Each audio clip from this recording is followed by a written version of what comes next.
Hi everyone, welcome back to my channel LawgicalOne. In today's video, we will be talking about what is Moot code. In our last video, I taught you how to draft the template of a memorial. But what is a memorial? What is a Moot code? What is a Moot proposition? All those questions I will be answering in this video. This topic is a part of your unit 2. In fact, this is your whole unit 2 of BALLB GGSIPU second sem.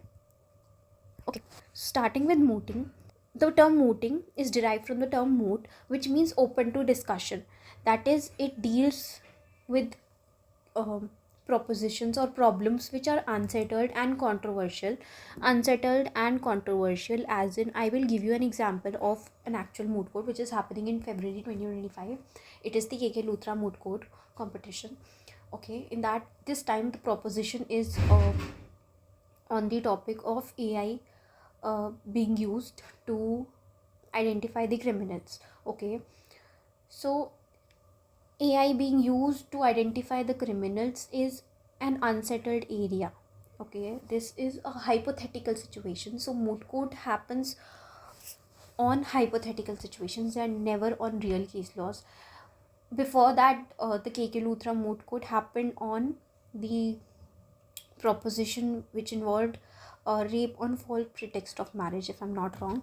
So these are kind of controversial and unsettled. Okay, so such problems are taken up in a moot court competition.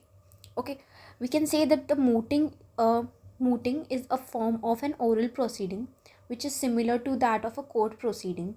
Hence it is in the curriculum, so that you as a law student get the idea, get the experience of an advocate, get the experience on how to behave in a court setting, get the experience on how to speak in front of a judge. Okay, it challenges your critical thinking skills, it challenges your research skill, it challenges your oratory skills. It also develops your confidence, as you as a student will be arguing in front of a court. You may not have a lot of confidence, but if you participate in multiple competitions, then you will be able to generate that confidence which you need to speak in front of a judge. Okay, as I've told you, this is the closest experience as a student you can get of a courtroom by studying in a university or college. Okay, it is an exercise which helps a law student inculcate all such habits and understand all the policies and procedures that are followed in a court so as to prepare him for his future. Okay, now what is a moot court?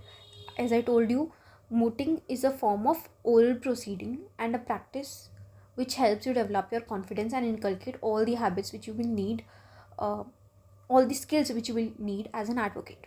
Okay, moot court, we can say that they are artificial courts, or we can say a dummy court, or we can say a mock court. Okay, it's an activity which is organized on an imaginary case or on a specific area of law as an activity for the students to take part. In a moot court, you have two things: written arguments. Okay, written arguments are there in your memorial. Okay, it involves written arguments. And then there are oral rounds.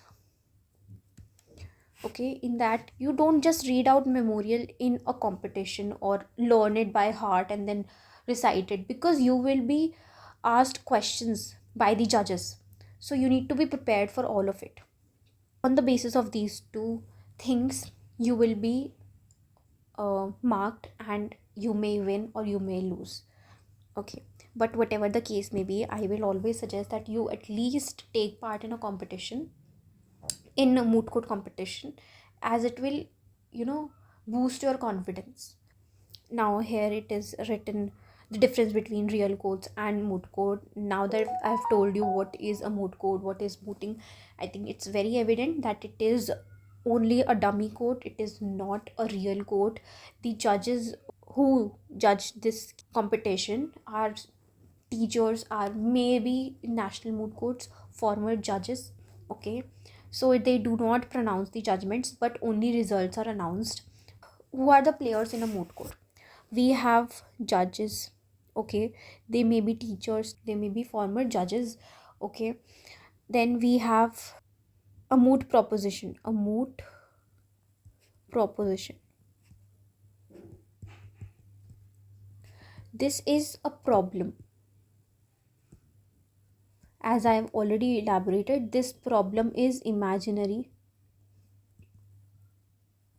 and not real. Okay, not real.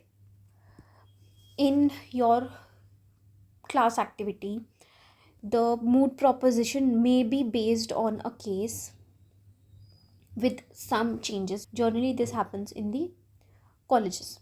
Okay, but as I've given you the example of KK Luthra moot court, the case is usually imaginary, not real, and controversial, and very very much unsettled. Okay, then we have memorial. I told you in my last video how to draft the template. Okay, but what is a memorial? So memorial are your written arguments which have a structured format. As I've told you, you will be giving your oral presentation on the basis of your written argument. It may also include a compendium. Now what is a compendium? It is the compilation of all the case laws that you have mentioned in your memorial. How do you compile the compendium? So in a compendium, what you do is, all the case laws that you have mentioned in the memorial, you may have referred to some paragraphs of a particular judgment. What you will do is take the printout of the first page of that particular judgment which you have mentioned in the memorial and the relevant page, and include it in your compendium. Okay, and this you will do for all the judgments. If the judgment is small, then you need to print out the whole judgment. Okay, if the judgment is small, but if the judgment is huge, then what you can do is print out the first page and the relevant page, and you will compile it as a compendium. The first page of the compendium cover page is similar to the memorial cover page. Okay, the only difference is that where memorial for petitioner or memorial for respondent is given, defendant is given, there you write compendium for the party. I will draw here and I will tell you what I mean by that. Let's say this is a memorial. Here you will write the competition, then before the Honorable Supreme Court of India, then here comes the party name. Okay, party name X versus Y, petitioner, defendant. Then here comes memorial for whom. Either मान लेते हैं you are writing memorial for petitioner, but in a compendium what you do is you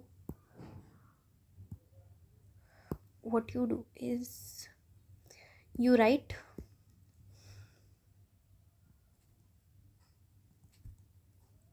okay, this is the only change in a memorial and compendium front page. Okay, you copy the same index. The index is also same in a compendium. In a moot court, compendium is usually optional, but what advantage it gives is you can include the case laws which you may not have mentioned in the memorial at the time of drafting. Since a memorial has a page limit of certain pages which may be very less as per your arguments, what you can do is you can add the case laws which you may not have been able to add in the compendium.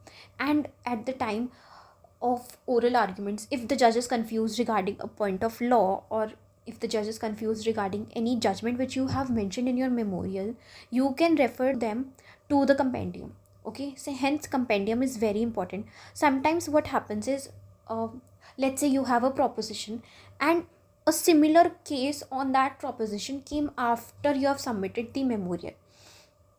Okay, or after you have finished drafting the memorial, You can add that judgment in the compendium.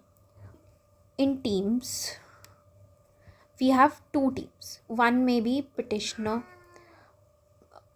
plaintiff, or appellant. Okay. The other team will be defendant or respondent. Then we have three members in each team. ठीक है, इधर भी 3 members. Out of these 3 members, 2 are speakers and 1 researcher. Researcher in a moot court competition is sometimes optional. Same here as well. There are 2 speakers, 1 researcher. No more than 3 members are allowed in a moot court competition. So what researcher does is, during the drafting of a memorial, researcher will research upon the memorial with the speakers.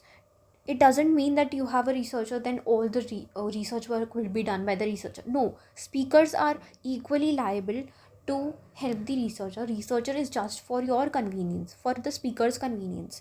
Okay, researcher also during the oral proceedings helps the speaker when the speaker is not able to answer any question. Since there is a researcher knows a little bit more than the speakers on the topic or on the proposition or on the law which the speaker may be arguing upon. Okay, so if the speaker is stuck on some point, then the researcher can help the speaker by passing a note on which the answer is written. Okay, and then that note will be passed through the court clerk. Okay, the researcher cannot approach the speaker directly, but the researcher can help the speaker through the help of a court clerk.